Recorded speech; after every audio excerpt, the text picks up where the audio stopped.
Mungkin kadang kita mengalami seperti hidup dalam krisis, hidup dalam kekosongan, hidup dalam ketidakbermaknaan. Maka saudara-saudari yang terkasih, mari kita belajar memaknai sekali lagi sabda Tuhan yang kita dengarkan pada hari ini, agar kita tetap menjadi orang yang berbahagia, agar kita tetap menjadi orang yang terberkati, agar kita tetap menjadi orang-orang yang bermakna, yang berkenan bagi Tuhan. Maka dalam situasi apapun, mari kita belajar menjadi Tuhan atas hidup kita, Tuhan atas pikiran kita, Tuhan atas mulut kita, Tuhan atas hati kita, Tuhan atas perilaku-perilaku kita. Sehingga melalui Anda, sungguh Tuhan dirasakan kuasa dan kehadirannya di dalam diri siapapun. Dengan demikian, kita tetap boleh berkenan ada dalam sukacita dan kebahagiaan Tuhan sendiri. Tuhan akan selalu mendampingi, menyertai dalam seluruh perjuangan kita untuk menjadi orang-orang yang berbahagia dan terberkati.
Dalam nama Bapa dan Putra dan Roh Kudus. Amin. Semoga rahmat Tuhan kita Yesus Kristus, cinta kasih Allah, dan persekutuan Roh Kudus bersamamu dan bersama rohmu. Saudara-saudari yang terkasih dalam Tuhan, selamat malam berkah dalam. Selamat malam berkah dalam. Bersama-sama kita pada malam hari ini bersyukur atas kesempatan kita diperkenankan merayakan Ekaristi pada minggu biasa yang ke-6. Dan dari bacaan-bacaan yang nanti akan kita renungkan bersama-sama mengajak kita untuk menjadi orang-orang yang berbahagia, orang-orang yang terberkati, orang-orang yang menaruh kepercayaan kepada Tuhan. Semoga oleh karena kasih dan penyertaan Tuhan, apa yang Tuhan harapkan itu sungguh-sungguh bisa kita alami. Sekarang mari kita bersama-sama kita hening, kita menyiapkan diri, mohon rahmat Tuhan dengan menyesali segala kelemahan kekurangan kita, agar kita dipantaskan mengambil bagian di dalam perayaan keselamatan Tuhan ini. Tuhan Yesus Kristus, Engkaulah Nabi Agung yang mewartakan dan melaksanakan penyelamatan umat manusia.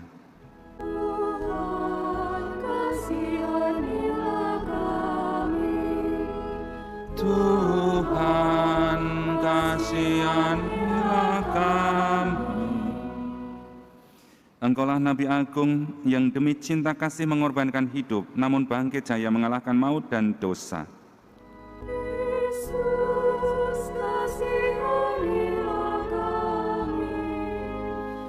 Kristus, kasihanilah kami. Engkau Nabi Agung yang membawa pandangan hidup baru, yang membahagiakan. Tuhan, kasihanilah kami. Tuhan, kasihanilah kami. Semoga Allah yang Maha Kuasa mengasihi kita, mengampuni dosa kita, dan menghantar kita kepada hidup yang kekal. Marilah kita berdoa. Bapa, kami bersyukur karena melalui Yesus Kristus Putramu, Engkau telah menyampaikan sabda bahagia kepada kami yang miskin dan lemah ini. Semoga sabda Putramu itu menjadikan kami kaya akan belas kasih dan perhatian kepada yang kecil, lemah, miskin, tersingkir, dan menderita. Sebab Dialah Tuhan dan pengantara kami yang bersama Engkau dan Roh Kudus hidup dan berkuasa Allah sepanjang segala masa. Kita dengarkan firman-firman Tuhan. Bacaan dari kitab Yeremia. Beginilah firman Tuhan. Terkutuklah orang yang mengandalkan manusia, yang mengandalkan kekuatannya sendiri, dan yang hatinya menjauh dari Tuhan. Seperti semak bulus di padang belantara, ia tidak akan mengalami datangnya keadaan baik. Ia akan tinggal di tanah gersang di padang gurun, di padang asin yang tidak berpenduduk. Diberkatilah orang yang mengandalkan Tuhan, yang menaruh harapannya pada Tuhan. Ia seperti pohon yang ditanam di tepi air, yang merambatkan akar-akarnya ke tepi batang air, dan tidak mengalami datangnya panas terik. Ia seperti pohon yang daunnya tetap hijau, yang tidak khawatir dalam tahun kering, dan yang tidak berhenti menghasilkan buah. Demikianlah sabda Tuhan. Syukur kepada Allah. Berbahagialah orang yang menaruh kepercayaan pada Tuhan. Berbahagialah orang yang menaruh kepercayaan pada Tuhan.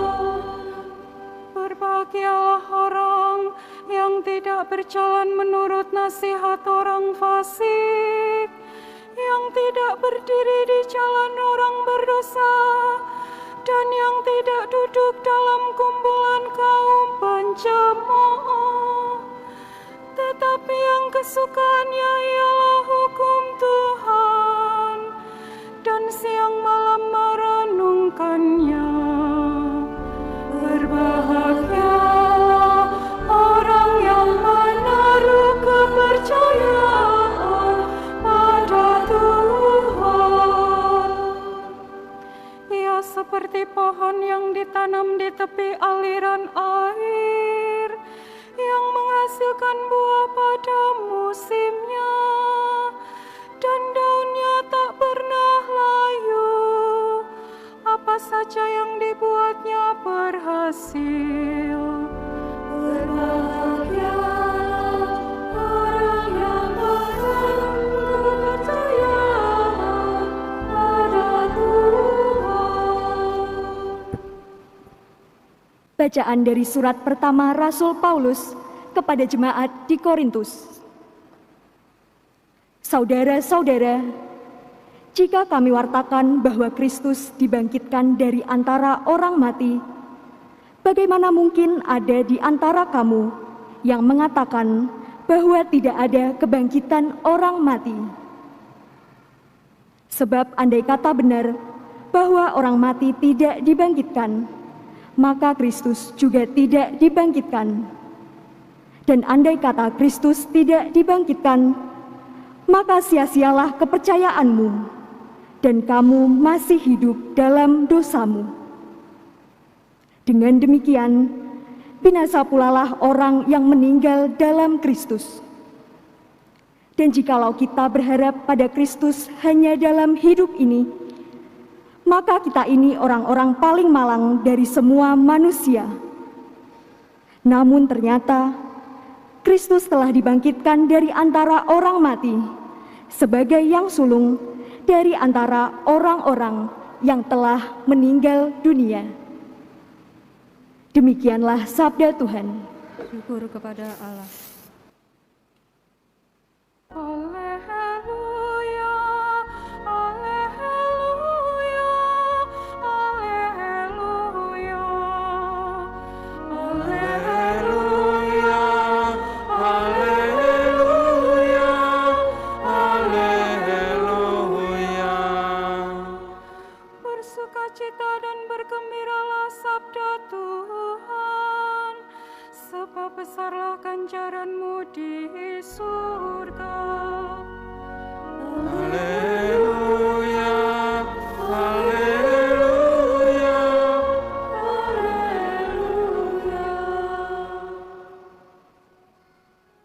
Tuhan bersamamu dan bersama rohmu. Inilah Injil suci menurut Lukas. Dimuliakanlah Tuhan. Sekali peristiwa Yesus turun dari bukit bersama dengan ke-12 rasul dan berhenti pada suatu tempat yang datar. Di situ berkumpul sejumlah besar murid-muridnya dan banyak orang lain yang datang dari seluruh Yudea dan dari Yerusalem dan dari daerah pantai Tirus dan Sidon. Lalu Yesus memandang murid-muridnya dan berkata, "Berbahagialah hai kamu yang miskin, karena kamulah yang empunya kerajaan Allah. Berbahagialah hai kamu yang kini lapar, karena kamu akan dipuaskan. Berbahagialah hai kamu yang kini menangis, karena kamu akan tertawa.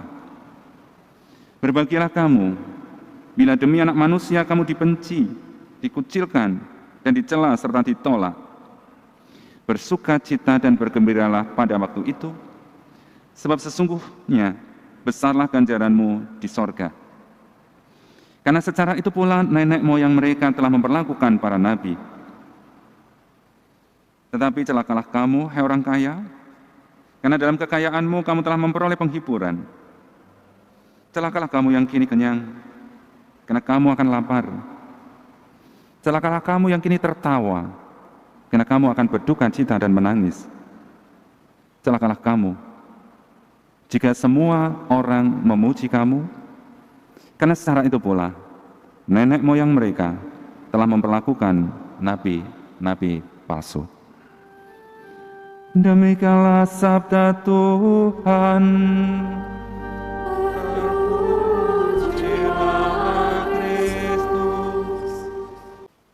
Ibu, Bapak, Saudara-saudari yang terkasih dalam Tuhan,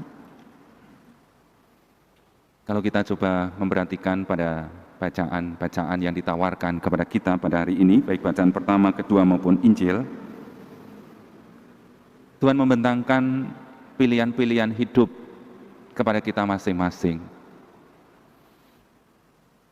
Kalau kita melihat pada bacaan Injil, kita mau memilih hidup berbahagia atau hidup yang membawa celaka. Kalau kita belajar dari bacaan pertama, kita mau memilih hidup penuh berkat atau hidup dengan kutuk. Demikian juga kalau kita melihat pada bacaan yang kedua, Santo Paulus, ia juga menawarkan kita mau memilih hidup yang bermakna di dalam Tuhan atau hidup yang sia-sia, yang malang. Hidup dalam dua pilihan itu bisa terjadi dalam kehidupan kita masing-masing. Tetapi mungkin kalau Anda disuruh memilih, saya yakin kita semua akan memilih yang berbahagia, yang terberkati, yang penuh makna. Pasti itu yang kita pilih. Pasti tidak ada yang memilih, aku ingin malang saja, aku ingin hidupku sia-sia saja, atau aku ingin hidupku juga penuh dengan celaan. Kepada kita ditawarkan bahwa hidup yang berbahagia, hidup yang terberkati, hidup yang tidak binasa, itu tidak pertama-tama diukur dari sisi seberapa kekuatan ekonomi kita. Sehingga kita ini termasuk orang kaya atau orang miskin. Atau seperti apa perasaan-perasaan kita. Kita ini menjadi orang yang sedih, yang bahagia, yang tertawa, atau yang berduka. Atau juga tidak pertama-tama tergantung dari perlakuan orang. Kita merupakan orang yang teraniaya, atau kita orang yang merdeka. Tetapi ketiga bacaan tadi menghubungkan kebahagiaan, berkat, dan juga kebermaknaan hidup, itu dihubungkan dengan pengalaman iman. Dihubungkan dengan pengalaman relasi kita dengan Tuhan. Bacaan pertama sangat jelas dikatakan tadi, bahwa orang yang terberkati adalah orang yang mengandalkan di dalam hidupnya mengandalkan Tuhan dan tidak meninggalkan Tuhan. Sementara dikatakan orang yang terkutuk adalah orang yang mengandalkan diri dan meninggalkan Tuhan. Pada bacaan Injil, orang yang berbahagia juga dikatakan orang yang datang kepadaku, orang yang berharap kepadaku. Sedangkan dalam bacaan kedua juga dikatakan orang yang hidupnya bermakna adalah orang yang percaya kepada Tuhan yang bangkit dan mulia. Maka saudara-saudari yang terkasih, bagaimana dengan kita masing-masing? Apakah kita ini saat ini merasa sudah berada di jalur kebahagiaan, di jalur hidup penuh berkat, atau di jalur hidup yang penuh makna? Mungkin keadaan kita masing-masing boleh dikatakan ada yang kaya, ada yang miskin, ada yang kenyang, ada yang lapar, ada yang tertawa, ada yang gembira, tetapi juga ada yang berduka, ada yang menangis, ada yang bersedih. Mungkin pengalaman-pengalaman itu bisa silih berganti terjadi dalam kehidupan kita masing-masing. Tetapi pengalaman-pengalaman itu tidak pertama-tama menjadi dasar ukuran kebahagiaan, ukuran kebermanaan, ukuran berkat yang Tuhan tawarkan kepada kita. Maka dasarnya sekali lagi adalah bagaimana kita sendiri memiliki sebuah pengalaman kedekatan hidup, pengalaman kepercayaan diri, pengalaman relasi dengan Tuhan. Dan saudara-saudari yang terkasih, saya sangat percaya bahwa Anda pun saat ini juga termasuk orang-orang yang telah terberkati. Orang-orang yang telah berbahagia. Orang-orang yang hidupnya sekarang ini pun Anda juga telah bermakna. Setidak-tidaknya hidup kita sudah terarah kepada nilai-nilai yang Tuhan tawarkan tadi. Karena kita juga telah membangun relasi pribadi kita dengan Tuhan dengan berbagai cara. Entah secara pribadi, entah bersama keluarga, entah dimanapun kita sendiri juga membangun relasi itu. Maka dalam arti tertentu, kita semua dan juga Anda sebenarnya adalah orang-orang yang sudah masuk dalam lingkaran orang yang berbahagia, orang yang terberkati, dan sekaligus juga orang yang menaruh kepercayaan kepada Tuhan yang memberi makna. Hanya Tuhan memang mengingatkan kepada kita masing-masing bahwa pengalaman-pengalaman hidup seperti itu bisa juga kita dalam perjalanan hidup mungkin bisa saja kita kehilangan kebahagiaan itu. Kita menjadi tidak bahagia, kita menjadi tidak terberkati, kita menjadi hidup kita serasa sia-sia karena relasi kita dengan Tuhan mungkin memudar oleh berbagai alasan-alasan yang terjadi dalam kehidupan kita. Kalau tadi dikatakan relasi itu diantaranya bahwa kita adalah orang-orang yang datang kepada Tuhan. Kadang-kadang datang kepada Tuhan, mencari Tuhan, meluangkan waktu untuk Tuhan itu kadang-kadang begitu sulit. Begitu sulit. Atau juga kita mengandalkan Tuhan dalam hidup ini, juga kadang-kadang tidaklah mudah. Pengalaman-pengalaman suka duka kadang-kadang membuat omongan kita tidak menunjukkan orang yang beriman. Emosi kita tidak menunjukkan orang yang ada Tuhan di dalam diri. Cara pikir kita kadang-kadang juga bukan cara pikir orang yang menaruh kepercayaan pada Tuhan. Bisa jadi itu terjadi dalam kehidupan kita. Sehingga pengalaman kebahagiaan hidup penuh berkat itu bisa saja dalam perjalanan kadang-kadang mengalami penurunan, memudar, melemah.